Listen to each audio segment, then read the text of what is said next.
Hello and very big welcome to S P study point. आप सभी का बहुत बहुत स्वागत है आपके अपने YouTube channel S P study point पर।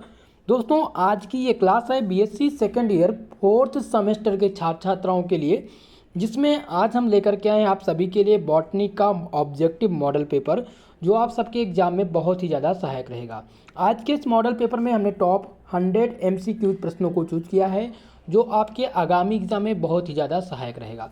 ऐसे छात्र छात्राएं जिनका इस बार MCQ एग्जाम होना है, यानी कि इनके ऑब्जेक्टिव टाइप प्रश्न आपके एग्जाम में आने हैं, तो आप सबके लिए ये बहुत ही महत्वपूर्ण रहेगा। दोस्तों ये क्लास आपको NEP के अकॉर्डिंग दी जा रही है, यानी कि जो नई शिक्षा नीति लागू हुई है 2020 में, जिसके तहत आप लोगों ने 2021 से सत्र में एडमिशन लिया है। ठीक है, तो आज आपका ये पहला मॉडल पेपर रहेगा और इसी में आपका पूरा का पूरा बॉटनी का टॉपिक खत्म करने का प्रयास रहेगा। ठीक है दोस्तों, तो इसमें टॉप ऑब्जेक्टिव प्रश्न रहेंगे 100 टाइप के। सभी लोग क्लास को लाइक कर दीजिए, वह वीडियो को लाइक कर दीजिए, शेयर कर दीजिए, और जो भी छात्र छात्राएं हमारे साथ पहली बार जुड़ चुके हों चैनल को सब्सक्राइब जरूर कर लीजिएगा। साथ ही साथ जो प्रश्न मैं आज आपको सॉल्व कराने वाला हूं, अगर आपको इसका आंसर पता है तो आप लोग आंसर भी करते रहिएगा। चलिए शुरुआत करते हैं आज की इस क्लास की। पहला प्रश्न आपके सम्मुख दिया गया है, धान फसलें किस कुल से संबंधित हैं। जो धान की फसलें हैं वो किस कुल से संबंधित हैं। तो दोस्तों जब भी फसल की बात हो, जितने प्रकार की फसल हैं सभी खाद्यान्न फसल, जितने भी खाद्यान्न फसल हैं और घास परिवार से हैं, ठीक है, वो फसलें घास परिवार से संबंधित है, तो ये पोएसी से संबंधित है। किससे? पोएसी कुल से संबंधित है। तो यहाँ पर आपका ऑप्शन नंबर ए सही हो जाएगा। धान की फसलें किस कुल से संबंधित है, तो आपका ऑप्शन हो जाएगा पोएसी, क्योंकि ये घास वर्ग का तत्व है। ओके, तो आपका ऑप्शन यहाँ पर ए सही हो जाएगा। प्रश्न नंबर 2 आपका है, बेबीलोन ने किस पौधे की उत्पत्ति के कितने केंद्र बताए हैं। जो बेबीलोन थे उन्होंने पौधों की जो पौधा है उसकी उत्पत्ति के कितने केंद्र बताए थे, 2 या फिर 6 या 8 या फिर 4। तो दोस्तों आपको बता दें, जो बेबीलोन थे वो उन्होंने लगभग 4 पौधों की 4 उत्पत्ति के केंद्र बताए थे। कितने केंद्र दोस्तों? 4 केंद्र बताए थे, इसलिए आपका ऑप्शन नंबर यहाँ पर डी करेक्ट आंसर हो जाएगा। और पहले क्वेश्चन का जो सही आंसर था वो था option number A, Poaceae. Okay, अगला प्रश्न देखिए आपकी स्क्रीन पर है। नेक्स्ट प्रश्न है कि आभासी अनाज है, इनमें से आभासी अनाज कौन सा है। ओराइजा, सैटाइवा या फिर फैगोपाइरम, एस्कुवेंटम या जियामेज या फिर टाइटक्रम एस्टिनम। तो आभासी अनाज आपको बताना है। इसमें से जो आपका आभासी अनाज है दोस्तों वो है फैगोपाइरम एस्कुवेंटम। ये क्या है आपका? ये एक प्रकार का आभासी अनाज है, इसलिए आपका यहाँ पर करेक्ट आंसर हो जाएगा ऑप्शन नंबर बी। ओके, चलिए अगला प्रश्न देखिए। नेक्स्ट प्रश्न है, अनाज की रानी किसे कहा जाता है। प्रश्न पूछा गया है कि अनाज की रानी किसे कहा जाता है, गेहूँ, चावल, ज्वार या फिर मक्का। तो दोस्तों अनाज की रानी किसको कहा जाता है? मक्का को। मक्का को क्या कहा जाता है? अनाज की रानी कहा जाता है। इस प्रकार से यहाँ पर आपका जो सही आंसर हो जाएगा वो हो जाएगा ऑप्शन नंबर डी, आपका करेक्ट आंसर हो जाएगा। ओके, अगला प्रश्न देखिए। नेक्स्ट प्रश्न है कि गेहूं तथा राई के संयोजन से बनने वाला अनाज। ठीक है, बहुत ही महत्वपूर्ण प्रश्न है कि गेहूं और राई का अगर संयोजन करा दिया जाए तो कौन सा अनाज बनता है। पहला ऑप्शन आपका दिया गया है ट्रिटिकल, ऑप्शन बी दिया गया है कपास, ऑप्शन सी है ओराइजा और ऑप्शन नंबर डी है पेनिसिटम। तो आपको बता दें दोस्तों, जब भी गेहूं तथा राई के संयोजन की बात की जाए तो गेहूं और राई के जो संयोजन से बनता है वो ट्रिटिकल बनता है। क्या बनता है? ट्रिटिकल अनाज बनता है, यानी कि ऑप्शन नंबर ए यहाँ पर आपका सही आंसर हो जाएगा, करेक्ट आंसर हो जाएगा। ओके, अगला प्रश्न है आपका। नेक्स्ट प्रश्न दिया गया है, पुअर मेंस मीट क्या कहलाता है। पुअर मेंस मीट क्या कहलाता है, ये प्रश्न है। दालें हैं या ये पल्सेस हैं या धान्य कण हैं या कोई नहीं। तो आपको बताना है इसमें से पुअर मेंस मीट। तो पुअर मेंस जो मीट होते हैं वो क्या कहलाते हैं? वो पल्सेस को कहा जाता है। पल्स को क्या कहा जाता है? पुअर मेंस मीट कहा जाता है। ठीक है, तो आपका यहाँ पर option number B correct answer हो जाएगा। नेक्स्ट प्रश्न आपका है दोस्तों, the centre of origin of cultivated plant. ध्यान रखिएगा, the centre of origin of cultivated plant के पुस्तक के लेखक पूछे गए हैं कि इसके पुस्तक जो पुस्तक थी इसके लेखक कौन थे। तो इसके लेखक जो थे वेबीलोन थे। कौन थे? वेबीलोन इसके लेखक थे। ऑप्शन नंबर सी यहाँ पर आपका करेक्ट आंसर हो जाएगा। The centre of origin of cultivated plant के जो लेखक हैं वो हैं वेबीलोन। ओके, ऑप्शन सी यहाँ पर आपका सही जवाब हो जाएगा। नेक्स्ट प्रश्न है मसालों का राजा। मसालों का राजा कहते हैं काली मिर्च को, शिमला मिर्च, हरी मिर्च या लाल मिर्च। तो मसालों का राजा किसे कहा जाता है भाई? मसालों का राजा काली मिर्च को क्या कहा जाता है? मसालों का राजा कहा जाता है। ऑप्शन नंबर ए आपका यहाँ पर सही जवाब हो जाएगा। नेक्स्ट प्रश्न है मसालों की रानी। इनमें से मसालों की रानी किसको कहा जाता है? तो इलायची को मसालों की रानी कहा जाता है। ध्यान रखिएगा, ये प्रश्न इंपॉर्टेंट है। ठीक है, मसालों की रानी पूछी गई है, तो यहाँ पर मसालों की जब रानी की बात हो तो इलायची है, और जब मसालों का राजा काली मिर्च। ठीक है, दोनों प्रश्न आपको ध्यान रखना है, ये प्रश्न आपके एग्जाम में पूछे जाएंगे। अगला प्रश्न आपकी स्क्रीन पर है अनाज फसलों का राजा। इनमें से कौन सा अनाज है जो फसलों का राजा है? चावल, गेहूं, ज्वार या फिर बाजरा? जल्दी से आप लोग बताइएगा। ठीक है, पूछा गया है यहाँ पर अनाज फसलों का राजा है। ठीक है, कौन सा? गेहूं या फिर चावल या ज्वार या फिर बाजरा? तो इसमें से जो गेहूं है आपका ऑप्शन, ये ऑप्शन सही हो जाएगा। गेहूं को अनाज फसलों का राजा कहा जाता है। ठीक है, किसको? गेहूं को अनाज फसलों का राजा कहा जाता है। अगला प्रश्न है दलहनी फसलों का राजा इनमें से कौन सा है? मटर, अरहर, मसूर या मसूर या फिर काबुली चना? ठीक है, तो दोस्तों दलहनी फसल की अगर बात हो, दलहनी फसल का जो राजा है वो काबुली चना है। ठीक है, काबुली चना को दलहनी फसलों का राजा कहा जाता है। ऑप्शन डी यहाँ पर आपका सही होगा। और जब अनाज फसल की बात हो तो गेहूं जो है अनाज फसल का राजा कहलाता है। ओके, अगला प्रश्न है गुरुजीन केंद्र की परिकल्पना। गुरुजीन केंद्र की परिकल्पना एक पुस्तक थी, इसके लेखक कौन थे? तो दोस्तों गुरुजीन केंद्र की परिकल्पना पुस्तक जो लिखी थी वो किसने लिखी थी? तो वो ज्यूकोविस्की ने लिखी थी। किसने लिखी थी? ज्यूकोविस्की ने लिखी थी। ऑप्शन नंबर सी यहाँ पर आपका करेक्ट आंसर हो जाएगा। ध्यान रखिएगा, गुरुजीन केंद्र की परिकल्पना पुस्तक के लेखक कौन है? ज्यूकोविस्की हैं। ओके, आपका ऑप्शन सी सही है। अगला प्रश्न है the law of homologous series in variation पुस्तक किसने लिखी थी? तो ये पुस्तक लिखी गई थी वेबीलोन के द्वारा। किसके द्वारा? वेबीलोन के द्वारा ये पुस्तक लिखी गई थी। ऑप्शन नंबर ए यहाँ पर आपका सही आंसर है। अगला प्रश्न है सतत विकास की अवधारणा पहली बार किसके द्वारा प्रस्तावित की गई थी? पहला ऑप्शन है डार्विन, दूसरा है लैमार्क, ऑप्शन सी दिया गया है डिब्रीज और ऑप्शन डी दिया गया है बटलैंड्स। तो सतत विकास की जो अवधारणा है वो पहली बार किसके द्वारा दी गई थी? तो वो बटलैंड के द्वारा। किसके द्वारा? बटलैंड के द्वारा सतत विकास की अवधारणा पहली बार स्थापित की गई थी। यहाँ पर आपका option number D correct answer हो जाएगा। अगला प्रश्न है क्योटो प्रोटोकॉल की मंजूरी दी गई थी। क्योटो प्रोटोकॉल की मंजूरी कब की गई है? सन 1991 में या 1997 में या सन 2002 में या फिर 2010 में? तो दोस्तों क्योटो प्रोटोकॉल की जो मंजूरी दी गई थी वो 1997 में दी गई थी। कब की दी गई थी? 1997। आपका ऑप्शन नंबर बी यहाँ पर करेक्ट आंसर हो जाएगा।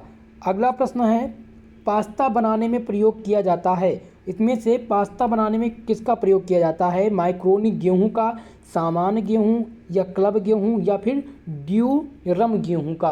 तो पास्ता बनाने में हमेशा ड्यूरम गेहूं का प्रयोग किया जाता है। एक प्रकार का एक ड्यूरम गेहूं आता है दोस्तों। ठीक है, उसका प्रयोग पास्ता बनाने में किया जाता है। फिलहाल हमने तो अभी तक पास्ता में ऐसा कुछ यूज नहीं किया। ठीक है, पास्ता को यहाँ पर मेकिंग की बात नहीं हो रही, ध्यान रखिएगा। पास्ता जो तैयार किया जाता है जब वो बॉयल, यानी कि जब आप बॉयल करते हैं, बॉयल से जब आप मार्केट से लाते हैं, तो जो मार्केट से लाते हैं वो पास्ता किस तरह से, यानी किस गेहूं से बनाया जाता है वो पूछा जा रहा है। लेकिन ये नहीं पूछा जा रहा है जैसा आप लोग बनाते होंगे तो आपने सोचा होगा कि इसमें तो हम प्याज डालते हैं, टमाटर डालते हैं, ठीक है, और जो है सॉस वगैरह डालते हैं, तो वो नहीं पूछा गया यहाँ पर। इसके फॉर्मेशन में पूछा गया है। जब पास्ता का फॉर्मेशन होता है, इसका बनाया जाता है, तो इसमें क्या प्रयोग किया जाता है? तो इसमें ड्यूरम गेहूं का प्रयोग किया जाता है। ड्यूरम गेहूं, आपका ऑप्शन नंबर डी यहाँ पर सही आंसर है। अगला प्रश्न है फलियां किस कुल से संबंधित हैं? फलियां जो होती हैं, फलियां, अब जैसे फलियां कई प्रकार की हो जाएंगी, जैसे मटर की फलियां, ठीक है, सेम की फलियां, सेम में भी फलियां पाई जाती हैं, ठीक है, इसी प्रकार राजमा में भी पाया जाता है, चना में भी पाया जाता है। तो ये फलियां जो हैं ये किस कुल से संबंधित हैं? फैबेसी कुल से संबंधित हैं, या फिर रूबिएसी कुल से संबंधित हैं, या फिर लिपियोसी से संबंधित हैं, या फिर रोजेसी से संबंधित हैं? तो फलियां जो है दोस्तों वो फैबेसी कुल से संबंधित है। किससे संबंधित हैं? फैबेसी कुल से संबंधित हैं। ठीक है, यहाँ पर आपका जो सही आंसर हो जाएगा ऑप्शन नंबर ए, फैबेसी कुल। ठीक है, जितनी भी प्रकार की फलियां हैं वो फैबेसी कुल से संबंधित हैं। दोस्तों वीडियो समझ में आ रही हो, वीडियो पसंद आ रही हो, प्लीज़ वीडियो को लाइक कर दीजिए, शेयर कर दीजिए अपने दोस्तों में। जितने भी छात्र छात्राएँ हमारे साथ जुड़ चुके हैं उनसे मेरा निवेदन है कि वीडियो को ज़्यादा से ज़्यादा लोगों में शेयर कर दीजिएगा, और जो भी आपके फ्रेंड्स हैं, दोस्त हैं, उनमें आप शेयर करने का प्रयास करिए, थोड़ा सा सपोर्ट करिए। ओके, चलिए नेक्स्ट प्रश्न है, सतत विकास आयोग की स्थापना कब की गई थी? जापान द्वारा, लंदन द्वारा, या भारत में, या फिर यूके यानी कि यूनाइटेड किंगडम द्वारा?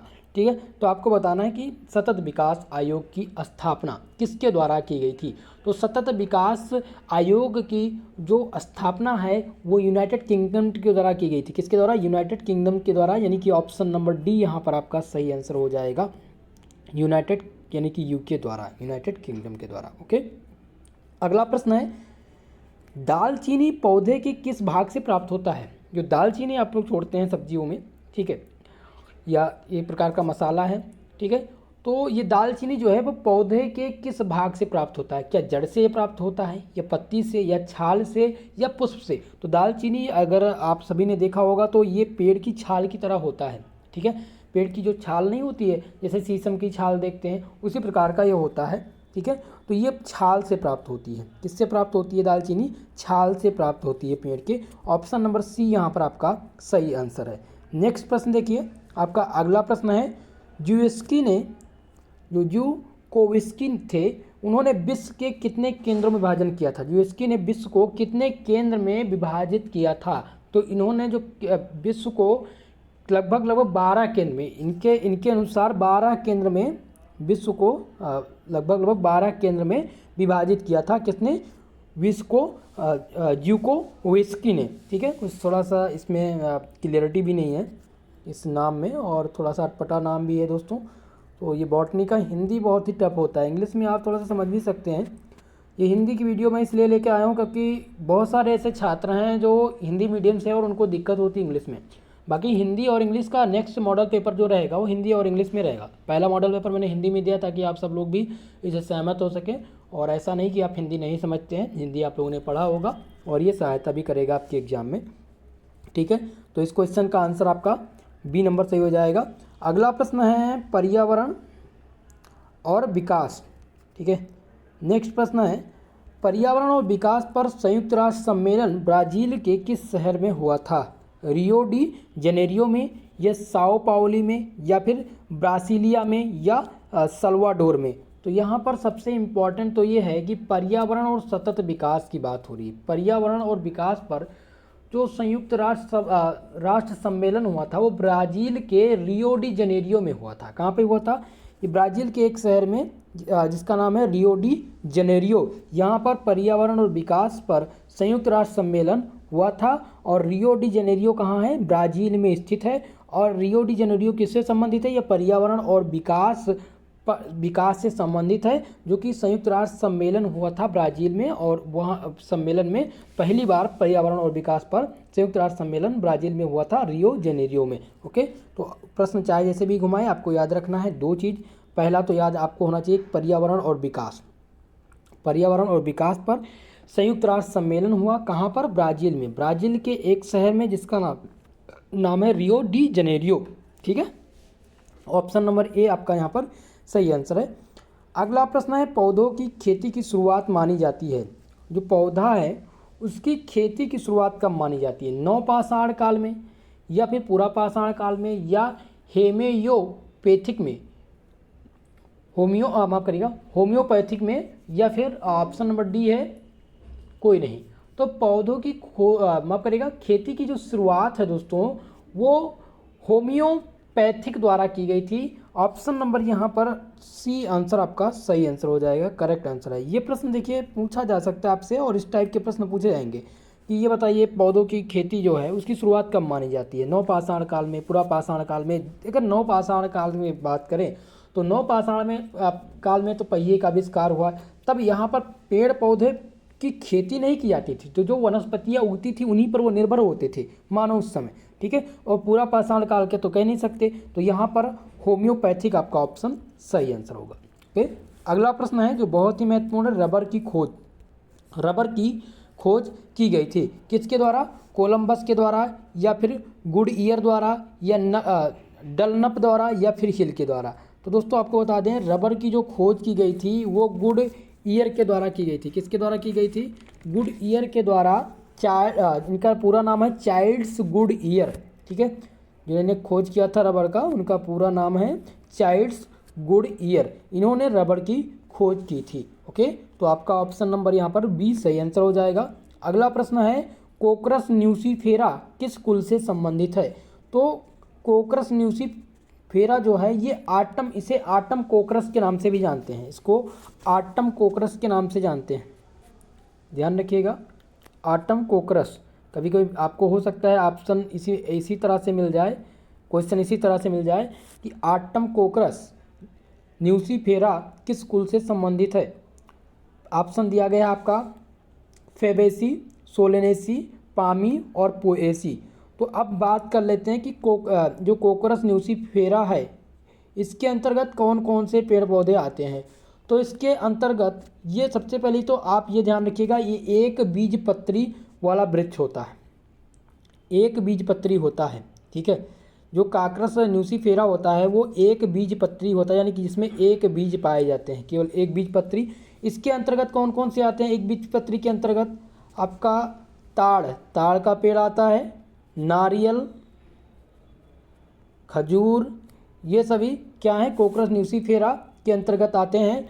अब यहाँ पर कुल पूछा जा रहा है कि ये किस कुल से संबंधित हैं, ठीक है, ये किस कुल से संबंधित हैं। तो अगर बात करें फेबेसी, तो फेबेसी की बात करें तो फेबेसी दोस्तों एक प्रकार का ऐसा कुल है जिसमें बहुबीजपत्री शामिल होते हैं। तो ये आपका ऑप्शन रॉन्ग हो जाएगा। ऑप्शन नंबर बी है सोलेनेसी। तो सोलेनेसी जो है वो द्विबीजपत्री पादप का एक समूह होता है जिसमें लगभग 90 वृक्ष शामिल हैं, और इसमें लगभग इसकी जो 200 लगभग 2250 प्रजातियां हैं सोलेनेसी कुल की, ठीक है। तो सोलेनेसी तो आपका दो बीजपत्री हो गया, और फेबेसी क्या हो जाएगा? ये तो हो जाएगा आपका बहुबीजपत्री। अब बाकी बचता है ऑप्शन नंबर सी पामी, और डी दिया गया पोएसी। तो अब इसमें आपको बताना है कि इन दोनों में से कौन सा इसका सही आंसर होगा। तो दोस्तों आपको बता दें, इसमें से आपका जो सही आंसर है वो पामी होगा, ऑप्शन सी। ओके, चलिए अगला प्रश्न देखिए, निम्न में से कौन शुष्कन तेल नहीं है? शुष्कन तेल पूछा गया है, जिसे हिंदी में इंग्लिश में कहते हैं ड्राइंग ऑयल। क्या कहते हैं? ड्राइंग ऑयल कहते हैं। यानी कि ऐसा तेल जो अगर खुले में रख दिया जाए तो वायु से संपर्क करके, यानी हवा से संपर्क करके रिएक्शन कर लेगा, ठीक है, वो तेल आपको बताना है। यानी कि जम जाता हो या फिर उसमें जो है गाढ़ा हो जाता हो, ठीक है। तो ये आपको बताना है कि ड्राइंग ऑयल इनमें से नहीं है, कौन सा नहीं है। पहला आता है अलसी का तेल, पहला आपका दिया गया है अलसी का तेल। ऑप्शन बी है तिल का तेल, ऑप्शन सी है सूरजमुखी, और डी दिया गया सोयाबीन का तेल। तो इनमें से कौन सा नहीं है आपको ये बताना है। 2 नंबर प्रश्न का आंसर करेंगे आप लोग, ठीक है।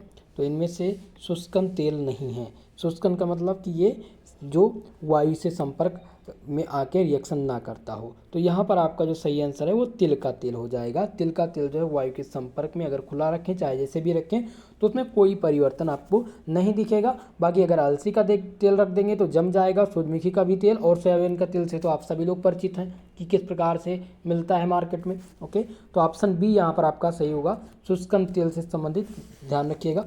अगला प्रश्न है, सतही रेशे प्राप्त होते हैं। सतही रेशे जो होते हैं वो कैसे प्राप्त होते हैं? कपास से, या फिर फैलक्स से, या कोकोनट से, या फिर टेम्फा से। तो जो सतही रेशे होते हैं वो कपास से ही प्राप्त होते हैं। किससे प्राप्त होते हैं? कपास से प्राप्त होते हैं। ऑप्शन नंबर ए आपका यहाँ पर सही आंसर हो जाएगा। नेक्स्ट प्रश्न है, बांस का कागज प्राप्त होता है। जो बांस का कागज है वो प्राप्त किससे होता है? तने से प्राप्त होता है, बांस का जो गूदा होता है उससे, या फिर जड़ से, या फूल से। तो आपको ध्यान रखना है, बांस का जो कागज़ है वो प्राप्त होता है तने से। किससे प्राप्त होता है? तने से बाँस का कागज़ प्राप्त होता है। ऑप्शन नंबर ए यहाँ पर आपका करेक्ट आंसर हो जाएगा, सही जवाब हो जाएगा। ओके, चलिए नेक्स्ट क्वेश्चन पर बढ़ते हैं। आपका अगला प्रश्न दिया गया है। नेक्स्ट प्रश्न आपका क्या है? ऐसे नशीले पदार्थ जिनका प्रयोग यहाँ पर पूछा गया, ऐसे नशीले पदार्थ जिनका प्रयोग धूम्रपान में किया जाता है उनको क्या कहते हैं? इनमें से ऐसा आपको पदार्थ बताना है कि जिनका प्रयोग धूम्रपान में किया जाता है। पहला है फ्यूमेट्री, ऑप्शन बी दिया गया है मैस्ट्रिकेटी, ऑप्शन सी है स्मोक और डी दिया गया है मसाला। तो सभी लोग पहले बताइए भाई, जिनको भी पता हो इस क्वेश्चन का आंसर वो बताएंगे सभी लोग, ठीक है। तो जब भी बात हो नशीले पदार्थ की तो यहाँ पर मसाला तो नशीले पदार्थ में आता नहीं है, ठीक है, और स्मोक, दो ही ऑप्शन से मैं इसमें रूबरू हूँ, यानी कि इसमें मुझे क्लियरिटी पता है। लेकिन ये फ्यूमेट्री जो है एक प्रकार का नशीला पदार्थ है। जो फ्यूमेट्री है एक प्रकार का नशीला पदार्थ है, इसलिए ऑप्शन नंबर ए सही है। ये स्मोकिंग में प्रयोग किया जाता है, ठीक है। अगला प्रश्न है ऐसे नशीले पदार्थ जिनका प्रयोग चलने में किया जाता है। मसाला, ऑप्शन बी है फ्यूमेट्री, सी है मस्टिकेटरी और डी दिया गया है कोई नहीं। तो इनमें से मस्टिकेटरी का प्रयोग नशीले पदार्थ, ये एक प्रकार का नशीला पदार्थ ये भी है, लेकिन इसका प्रयोग चलने में किया जाता है। यानी कि जब आपको कहीं मतलब क्या होता है कि जब इसका स्मोक कर लेते हैं, यानी कि इसका नशा कर देते हैं, तो आदमी को ज़्यादातर बैठने में चैन नहीं मिलता। वो ज़्यादा से ज़्यादा क्या करेगा? भागने की कोशिश करेगा, बैठने की कोशिश नहीं करेगा, ठीक है। ज़्यादा से ज़्यादा वो चलने की कोशिश करेगा। तो यहाँ पर आपका ऑप्शन नंबर सी सही आंसर हो जाएगा। नेक्स्ट प्रश्न है कत्था के वृक्ष का कौन सा भाग खाया जाता है? जो कत्था आप लोग खाते हैं पान में, ठीक है, पान में जो कत्था का प्रयोग किया जाता है, ठीक है, वह जो है वो वृक्ष के किस भाग से, वृक्ष का वो कौन सा भाग है जिसे खाया जाता है? अंतकाष्ठ या रसदारू या कार्टेक्स या छाल? तो कत्थे के वृक्ष का दोस्तों अंतःकाष्ठ खाया जाता है। अंतःकाष्ठ जो है वह खाया जाता है, ठीक है। ये कत्था, अगर कत्थे की पेड़ की बात किया जाए, कत्थे के अगर क्वेश्चन पूछता है कि कत्थे के वृक्ष का कौन सा भाग खाया जाता है, तो आप बताएंगे अंतःकाष्ठ जो है वो कत्था का खाया जाता है, ठीक है। ऑप्शन ए यहाँ पर सही आंसर हो जाएगा। नेक्स्ट प्रश्न है सुपारी का खाने योग्य भाग कौन सा होता है? जो सुपारी है उसका खाने योग्य भाग कौन सा होता है? उसका भ्रूणपोष खाया जाता है या फिर फल खाया जाता है या बीज खाया जाता है या फिर तना खाया जाता है? तो सुपारी जो खाने योग्य भाग है वो बीज है, ठीक है, सुपारी का बीज खाया जाता है। ऑप्शन नंबर सी यहाँ पर आपका सही आंसर हो जाएगा, करेक्ट आंसर हो जाएगा। अगला प्रश्न है सबसे ज़्यादा महत्वपूर्ण मस्टिकेटरी है, सबसे ज़्यादा जो महत्वपूर्ण है वो मैसिकेस्ट्री है, ठीक है। ऑप्शन दिया गया है पान, बी दिया गया है कत्था, सी है लौंग और डी है सुपारी। तो सबसे महत्वपूर्ण मैस्टिकेटरी जो है वो सुपारी है। ऑप्शन नंबर डी आपका यहाँ पर करेक्ट आंसर हो जाएगा, सही जवाब हो जाएगा। नेक्स्ट प्रश्न है ओपियम का खाने योग्य भाग, ओपियम का खाने योग्य भाग कौन सा है? फल, बीज, पत्ती या पुष्प? तो ओपियम का जो खाने योग्य भाग है दोस्तों वो बीज होता है, ठीक है, खाने योग्य भाग जो है वो बीज होता है। आपका ऑप्शन नंबर बी यहाँ पर करेक्ट आंसर हो जाएगा। अगला प्रश्न है गांजा प्राप्त होता है, गांजा हमें कहाँ से प्राप्त होता है? द्विलिंगी पौधे से या फिर नर पौधों से या मादा पौधों से या मादा पौधों के पुष्पीय शीर्ष से? तो दोस्तों जो गांजा प्राप्त होता है वो हमें मादा पौधों के पुष्पीय शीर्ष से प्राप्त होता है। गांजे का पौधा आपने देखा होगा गांव में, जो भांग का पेड़ होता है बड़ा सा होता है, ठीक है, उसकी जड़ जो होती है मूसलेदार जड़ होती है उसकी, ठीक है। इसमें क्या होता है कि गांजा जो होता है वो फूल की तरह निकलता है। तो ये मादा पौधों, ध्यान रखिए भांग और गांजा ये दोनों अलग अलग है। गांजा मादा पौधों, जो मादा पौधा है भांग की तरह दोनों एक ही सेम होते हैं, लेकिन जो मादा पौधा है उसको क्या कहा जाता है? गांजा कहा जाता है, और भांग जो होती है वो नर को कहा जाता है, ठीक है। तो गांजा का जो प्राप्त जो होता है वो मादा पौधों के पुष्पीय शीर्ष से प्राप्त होता है। ऑप्शन नंबर बी यहाँ डी आंसर सही हो जाएगा। अगला प्रश्न है कोकीन प्राप्त होता है, कोकीन कैसे प्राप्त होता है? पुष्प से या फिर पत्तियों से या फिर जड़ से या फिर तने से? तो कोकीन जो हमें प्राप्त होती है दोस्तों वो पत्तियों से प्राप्त होती है। किससे प्राप्त होती है? पत्तियों से प्राप्त होती है। आपका ऑप्शन नंबर ए इस क्वेश्चन का सही जवाब हो जाएगा। अगला प्रश्न देखिए, नेक्स्ट प्रश्न है स्ट्रॉबेरी किस कुल से संबंधित है? स्ट्रॉबेरी जो है वो किस कुल से संबंधित है? आपका ऑप्शन दिया गया पोएसी, या फिर ऑप्शन बी है राजेसी, ऑप्शन सी दिया गया है मालवेसी, ऑप्शन डी दिया गया है साइप्रेसी। तो जो साइट्राबेरी है, जो स्ट्रॉबेरी है, वो रोजेसी कुल से संबंधित है। किससे संबंधित है? ये रोजेसी कुल से संबंधित है, यानी ऑप्शन नंबर बी यहाँ पर आपका सही आंसर हो जाएगा। अगला प्रश्न है कर्टगेट या समर साइक्वेस कहलाता है ब्रोकली, लिली, मिर्च या फिर तोरी। तो दोस्तों कर्टगेट या समर जो इसका वैस है वो क्या कहलाता है? तोरी, तोरी को कहा जाता है, यानी ऑप्शन नंबर डी यहाँ पर आपका सही आंसर हो जाएगा।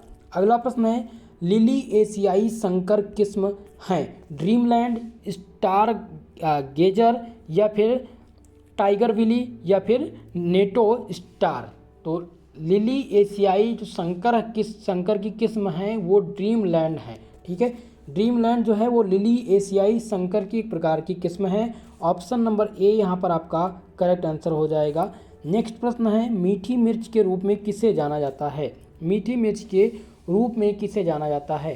तो मीठी मिर्च के रूप में शिमला मिर्च को मीठी मिर्च के रूप में जाना जाता है। ऑप्शन नंबर बी यहाँ पर आपका सही आंसर हो जाएगा। अगला प्रश्न है ब्रोकली का वानस्पतिक नाम पूछा गया है। भाई सभी लोग कमेंट करके बताएंगे ब्रोकली का वानस्पतिक नाम। चलिए आप सब लोग इस क्वेश्चन का आंसर करेंगे। आप सबके आधार पर इस क्वेश्चन का जवाब मैं कमेंट बॉक्स में देने का प्रयास करूंगा। ध्यान रख लीजिए, स्क्रीनशॉट ले सकते हैं आप सभी लोग। ब्रोकली का वानस्पतिक नाम सभी लोग कमेंट के माध्यम से बताइएगा।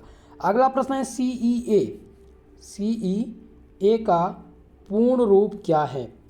तो दोस्तों अगर बात करें CEA तो इसका पूर्ण रूप पूछा गया है कि CEA का पूर्ण रूप क्या होता है। तो इसका जो फुल फॉर्म होता है वो सेंट्रल इन्वायरमेंटल अथॉरिटी होता है। क्या होता है? सेंट्रल इन्वायरमेंटल अथॉरिटी होता है। ठीक है, और ये किसके अंतर्गत कार्य करता है? तो ये पर्यावरण पहलुओं को नियंत्रित करता है। किसको? पर्यावरणीय पहलू को नियंत्रित करता है, और नियंत्रित पर्यावरण एक प्रकार की कृषि भी है। तो यहाँ पर आपका जो सही आंसर हो जाएगा वो ऑप्शन नंबर सी हो जाएगा। जब भी CEA का पूरा रूप पूछा जाए तो आप बताएंगे ये इसका जो हिंदी है, यानी कि इसकी इंग्लिश जो है फुल फॉर्म जो है सेंट्रल इन्वायरमेंटल अथॉरिटी, इसके अंतर्गत पर्यावरणीय पहलुओं को नियंत्रित करना या नियंत्रित पर्यावरण कृषि की जाती है। तो ऑप्शन नंबर सी यहाँ पर आपका सही आंसर हो जाएगा। अगला प्रश्न है WIPO का अर्थ पूछा गया है कि इसका अर्थ क्या होता है। तो WIPO की बात किया जाए तो इसका जो अर्थ होता है वो होता है world intelligence property of organisation. ठीक है, वर्ल्ड इंटेलिजेंस प्रॉपर्टी ऑर्गेनाइजेशन होता है, जिसे क्या कहा जाता है हिंदी में? इसे क्या कहेंगे दोस्तों? हिंदी में से विश्व बौद्धिक संपदा संगठन कहेंगे। क्या कहेंगे? विश्व बौद्धिक संपदा संगठन, यानी ऑप्शन नंबर ए यहाँ पर आपका सही आंसर हो जाएगा। WIPO का जो अर्थ है वह है विश्व बौद्धिक संपदा संगठन। ओके, बौद्धिक। नेक्स्ट प्रश्न है भारत में पेटेंट अधिनियम कब लागू हुआ? भारत में पेटेंट अधिनियम कब लागू हुआ? 1980 में, 1965 में, या 1970 या फिर 1975? तो भारत में जो पेटेंट अधिनियम लागू हुआ था वो 1970 में लागू हुआ था। 1970 में भारत पेटेंट अधिनियम लागू हुआ है, यानी ऑप्शन नंबर सी यहाँ पर आपका सही आंसर हो जाएगा। नेक्स्ट प्रश्न है निम्नलिखित में से कौन सा IPR का एक रूप नहीं है?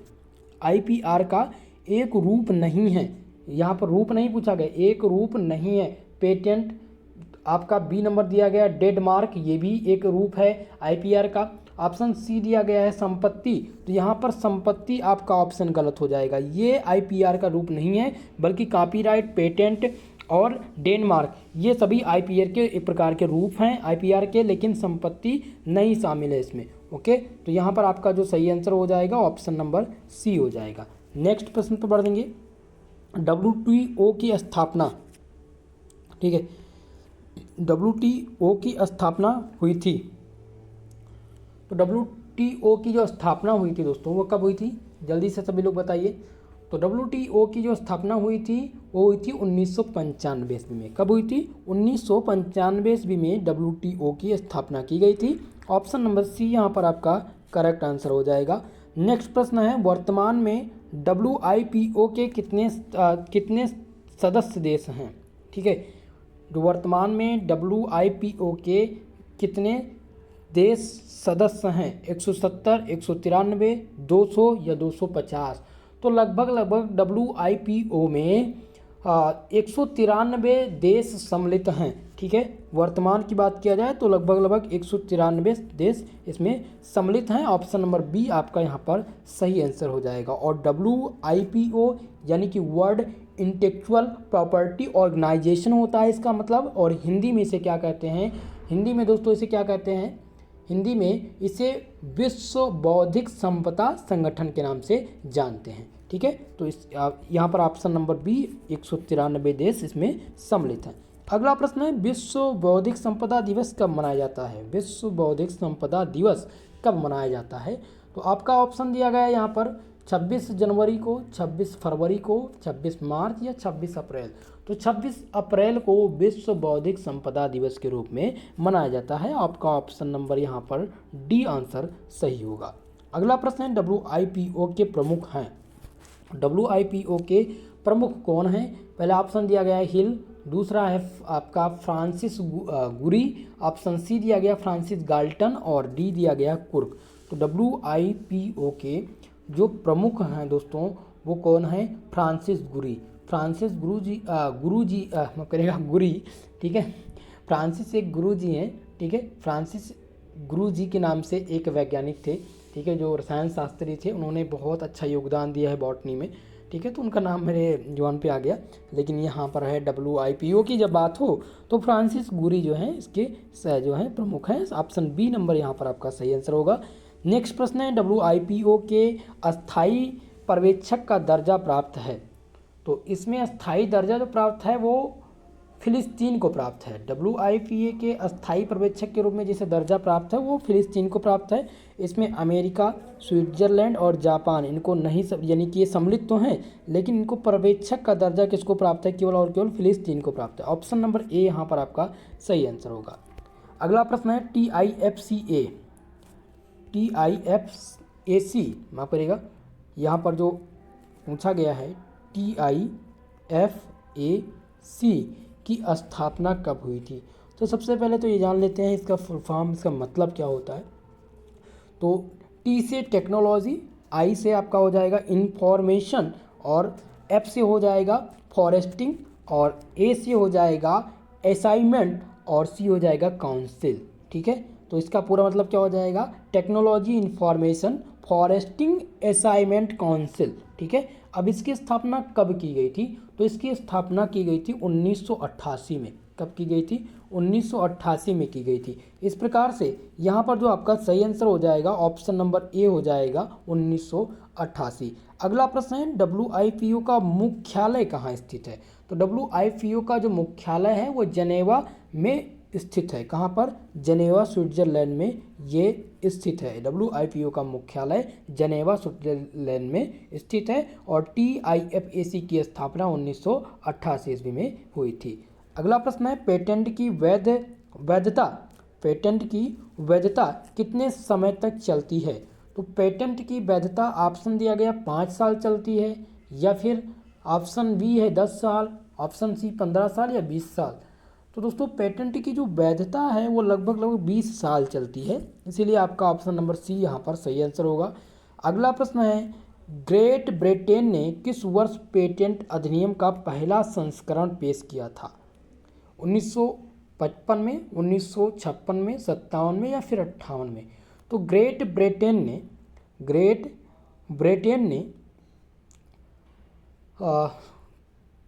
इन्होंने लगभग पेश किया है। दोस्तों थोड़ा सा मैं कन्फ्यूज है इस क्वेश्चन में, ठीक है, लेकिन देखने का प्रयास करूंगा। यहाँ पर बात हो रही है ग्रेट पेटेंट की, ठीक है। तो ये पेटेंट अधिनियम का जो पहला संस्करण आया था वो 1856 ईस्वी में आया था, ठीक है। थोड़ा सा मुझे इसमें कन्फ्यूज़न है, अगर आप सबको इसका पता आंसर होगा तो कमेंट के माध्यम से करिएगा फिलहाल। और मुझे जो क्लियर है तो वो है 1856 में ग्रेट ब्रिटेन ने जो है पेटेंट अधिनियम का पहला संस्करण पेश किया था। ऑप्शन बी यहाँ पर सही होगा। अगला प्रश्न देखिए, नेक्स्ट प्रश्न है, साहित्य कला नाटक या संगीत के क्षेत्र से संबंधित एक मूल्य कार्य को विकसित करने के लिए उपलब्ध अधिकार को क्या कहा जाता है? पेटेंट कहा जाता है, लाइसेंसिंग कहा जाता है, या ट्रेडमार्क कहा जाता है, या कॉपीराइट कहा जाता है? तो इसको दोस्तों क्या कहा जाता है? इसको कॉपीराइट कहा जाता है। अगर साहित्य की बात हो, कला की बात हो, संगीत या नाटक के क्षेत्र में इनसे संबंधित एक मूल्य कार्य को अगर विकसित करने के लिए जो उपलब्ध अधिकार हैं उनको क्या कहा जाता है? उनको कॉपीराइट कहा जाता है। ऑप्शन नंबर डी यहाँ पर सही आंसर होगा। अगला प्रश्न है, भारत के कितने वर्षों के लिए कॉपीराइट मान्य है? तो भारत के लिए दोस्तों लगभग 60 साल के लिए, भारत में 60 साल के लिए कॉपीराइट की मान्यता है। ऑप्शन नंबर ए यहाँ पर आपका करेक्ट आंसर होगा। अगला प्रश्न है दोस्तों, मोशन ट्रेडमार्क को इस रूप में जाना जाता है? जो मोशन ट्रेडमार्क हैं उनको किस रूप में जाना जाता है? वो एनिडामेड ट्रेडमार्क, या सेवा ट्रेडमार्क, या सामूहिक ट्रेडमार्क, या फिर गैर पारंपरिक ट्रेडमार्क। ठीक है, तो यहाँ पर बात हो रही है मोशन ट्रेडमार्क की। तो जब मोशन ट्रेडमार्क की बात हो, मोशन ट्रेडमार्क को किसके रूप में जाना जाता है? वो एनिमेटेड ट्रेडमार्क के रूप में जाता है, एनिमेटेड ट्रेडमार्क के रूप में इनको जाना जाता है। ऑप्शन नंबर ए यहाँ पर आपका सही आंसर होगा। अगला प्रश्न है, भारत में जीआई टैग प्राप्त करने वाले पहले उत्पादक का नाम बताइए। ठीक है, भारत में जीआई टैग प्राप्त करने वाले पहले उत्पादक का नाम, तो पहला जो उत्पादक है वो है चाय पत्ती।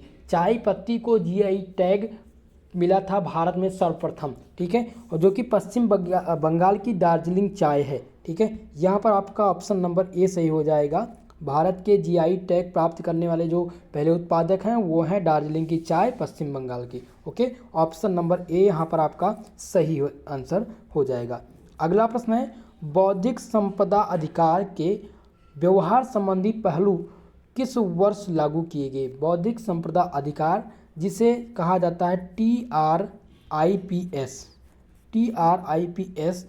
को बौद्धिक संपदा अधिकार के व्यापार संबंधी पहलू कहा जाता है, जो कि ये किस वर्ष लागू किया गया था? तो ये लागू किया गया था दोस्तों सन लगभग 1995 में, सन 1995 में लागू किया गया था, यानी 1 जनवरी 1995 में इसको लागू किया गया था।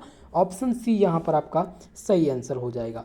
अगला प्रश्न आपकी स्क्रीन पर है, बहुत ही महत्वपूर्ण प्रश्न है जो कि पूछा गया, आंवला या भारतीय आंवला का वानस्पतिक नाम। भारतीय आंवला का वानस्पतिक नाम कौन सा है? तो दोस्तों भारतीय आंवला का जो वानस्पतिक नाम है वो है क्या है? जल्दी से बता दीजिए। अब ये तो आपको पता ही होगा। चलिए एक और क्वेश्चंस मैं आप सबके लिए छोड़ता हूँ। आंवला का जो भारतीय आंवला है उसका वानस्पतिक नाम क्या होगा? कमेंट के माध्यम से आप लोग बताएंगे इस क्वेश्चन का आंसर। नोट कर लीजिए सभी लोग। ठीक है, अगला प्रश्न है, राष्ट्रीय वनस्पतिक अनुसंधान संस्थान जिसे NBRI कहा जाता है वो कहाँ स्थित है? शिमला, जौनपुर, कानपुर, या फिर लखनऊ? तो दोस्तों ये लखनऊ में स्थित है, राष्ट्रीय वनस्पतिक अनुसंधान संस्थान। ठीक है, कहाँ पर स्थित है? लखनऊ में। हर्बेरियम सीड, यहाँ पर विभिन्न प्रकार के हर्बेरियम सीड पाए जाएंगे। ओके, तो ऑप्शन नंबर डी आपका यहाँ पर करेक्ट आंसर हो जाएगा। नेशनल क्या कहा जाता है इसको? जल्दी से सभी लोग बताइए। इसको मैं पढ़ा चुका हूँ आप लोग को 3rd सेमेस्टर में। ठीक है, तो चलिए फिलहाल इस क्वेश्चन को ध्यान रखेंगे कि जब भी हर्बेरियम सीड की बात हो और जब बात हो राष्ट्रीय वनस्पतिक संस्थान की, ठीक है, तो ये लखनऊ में स्थित है, जो कि हर्बेरियम सीड के लिए जाना जाता है। और हर्बेरियम क्या होता है? जो विभिन्न प्रकार के प्रजातियाँ होती हैं, पौधे होते हैं, उनको लेकर आते हैं और जो एक विभिन्न प्रकार की प्लेटें होती हैं उन पर उनको रख दिया जाता है, संग्रहित करके, सुरक्षित करके। ठीक है, तो उसी को हर्बेरियम सीड कहा जाता है। यहाँ पर आपका सही हो जाएगा। नेशनल बोटेनिकल रिसर्च इंस्टीट्यूट के नाम से इसको जाना जाता है। ठीक है, ध्यान रखेंगे जब भी क्वेश्चन आएगा कि नेशनल बोटेनिकल रिसर्च इंस्टीट्यूट कहाँ पर सिचुएट है, तो अगर ऑप्शन में लखनऊ आएगा तो लखनऊ, क्योंकि ना तो ये शिमला में है, ना ही ये कानपुर में है, और ना ही ये जौनपुर में। ठीक है, कहाँ पर स्थित है? लखनऊ में स्थित है। ध्यान रखिएगा, ऑप्शन नंबर डी आपका यहाँ पर करेक्ट आंसर होगा। अगला प्रश्न देखिए, अगला प्रश्न है, भारत में आयुर्वेद चिकित्सा पद्धति के जनक किसे माना जाता है? जो भारत में आयुर्वेद चिकित्सा पद्धति है उसके जनक कौन थे? तो इनके जनक किसको कहा जाता है? तो इनके जो जनक है दोस्तों वो चरक। चरक को भारत में आयुर्वेद चिकित्सा पद्धति का जनक माना जाता है। ऑप्शन नंबर सी यहाँ पर आपका सही आंसर हो जाएगा। अगला प्रश्न है अश्वगंधा का वनस्पतिक नाम। चलिए सभी लोग बताइए, अश्वगंधा का वनस्पतिक नाम क्या है?